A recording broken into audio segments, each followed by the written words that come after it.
Hey everybody, Economic Ninja here. I hope you're doing great. We are going to talk today about oil and the price of oil and a supply shock that I believe is going to hit the world. And it is being warned right now.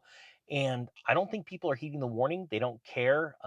These warnings are going to continue to get louder and louder until they go quiet. And then all of a sudden, out of the blue, it'll seem like the price of oil explodes. And I'm going to link a story below what I'm basing this off of. And it's not just this story that I'm basing this thesis off of, but I want people to understand that there's a narrative going around that they want you to realize, and who's they really? But a group of people that want to sell you, wind farm power, solar power, electric cars, all that kind of stuff, right? Because they invested in all of those things before they started pushing this narrative, and all of a sudden, peak oil is coming out and all this kind of stuff. And what I want you to understand, there's some things we can't change, but we can be prepared ahead of time and make money from it. So let me read this first, and then we're going to talk about that portion of it. So this news article comes out of oilprice.com. I'm going to link it below. Just a couple quick things. Um, Chief executive of Aramco said earlier this week that years of underinvestment have damaged the balance between supply and demand in the oil market. It should have been a wake up call to those in the decision making positions. Instead, the Secretary General of the UN bashed the oil industry once again for feasting on record high profits and urged governments to make them pay for this. All right.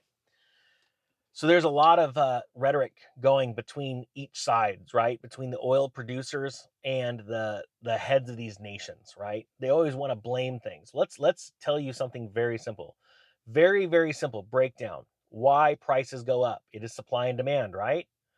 That's not always the case. It could also be a false narrative and speculation, rampant speculation in a market, all right? Especially in the futures market of whatever we're talking about. But today we're talking about oil, all right? The next thing I want to bring up. Meanwhile, OPEX production shortfall last month reached 358 million barrels per day, a figure equal to some 3.5% of global demand, and the United States continued to sell oil from its strategic petroleum reserve. Now, it's not selling, the US is not selling oil from its strategic petroleum reserve because we've run out of oil. It's selling it to try and bring down the price, right? But price is only based on perception, right? Do we believe that we're running out of oil? Let me know in the comment section if you believe that.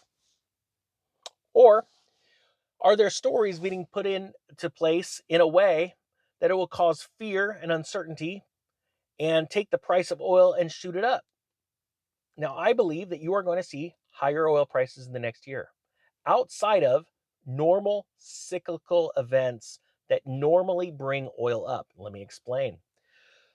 Every time we have major holidays, major driving holidays that travel is involved, like Memorial Day, Labor Day, 4th of July, Independence Day, I apologize, Independence Day, which we should never forget.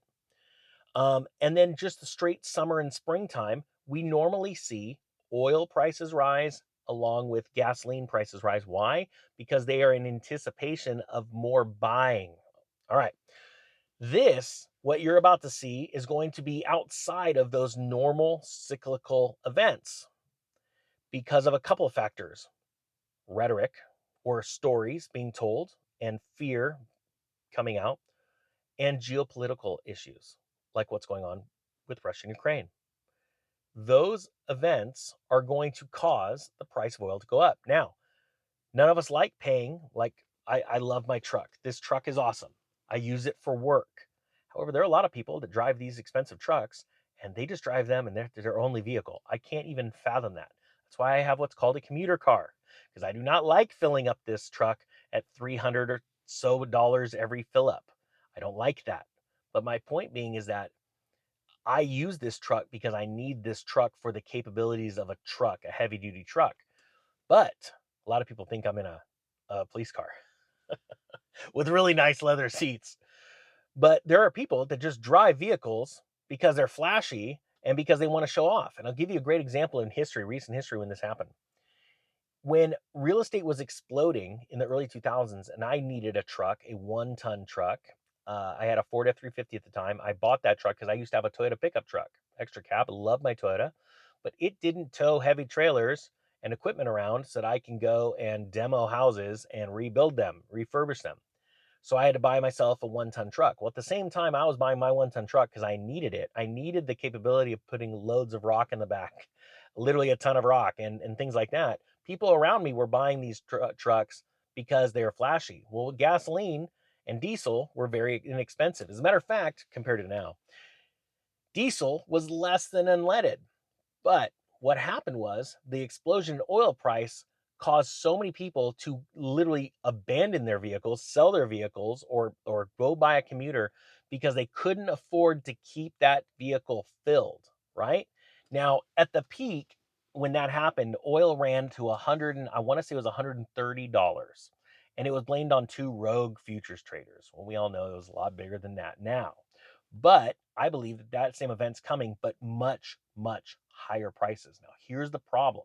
And we're talking well over 130. I believe you're going to see a day in the next year. I wouldn't be surprised. This is not financial advice. Do not trade on this. Don't go buy oil futures on this because some white dude named the Ninja told you to. Point being is this. I think we're going to see $150 barrel oil because of stories and information being thrown out there, regardless if it's true or not. And so now that that's happened, $150 barrel of oil now, with all of the taxes and fees that have been stacked onto gasoline or diesel sales since 2008, would make a gallon of gas or diesel astronomical, right? You think it's expensive now? We haven't seen anything yet. And you're just one like oil field explosion or, a war, or a sanction away from watching the prices explode, right? On top of that, you have inflation, just normal inflation affecting these things. Okay. So what do you do to solve this? Here's it. You've made it to that part of the video. Well, one thing you can do, because we have a vehicle issue right now, but we also have a blessing because nobody's buying these vehicles. They're going to start coming down in price. Start looking now. If you only drive a truck like this, you may want a commuter car. You may want one. Even when gasoline comes down off its highs, like it is right now, that might be a good time. I just talked to a gentleman the other day, a friend of mine, that bought a new commuter car, and he said the gas savings from his truck to that pays for the payment. And I'm not telling you to go buy payments. You guys know how I feel about payments. But if you're in a situation where you're like, you know what, I am driving every day to work and I can literally get a commuter car and be in that same situation, even the payment on a used car is paid for in the gas savings. Well, I haven't saved any money, but I also do have a second vehicle. If one breaks down, I have another one to rely on. But you got to think, you got double the maintenance and all that kind of stuff. So that's something you really have to go into gingerly. But let me explain this. In 2008, when oil topped in June of 2008, that's when everything started to come down because people didn't have the money. But what also happened is commuter cars were not a dime a dozen anymore. They became very hard to find a good commuter car because everybody was out there. So I'm showing you right now before the craziness hits with stories like this. And please check out the story. You may want to review that and go, maybe I might want to look into this and not do it today or tomorrow, but maybe next month or down. And I'm telling you, December is going to be, I think, an amazing time because as markets crash, the price of oil will also come off, right? Because of what's called demand destruction. So as markets are coming down, everything's selling off, you're going to see oil sell off. And you're like, oh, the ninja was wrong. Actually, a lot of people will because they've already clicked off the video. You're the blessed ones. You get to hear this part.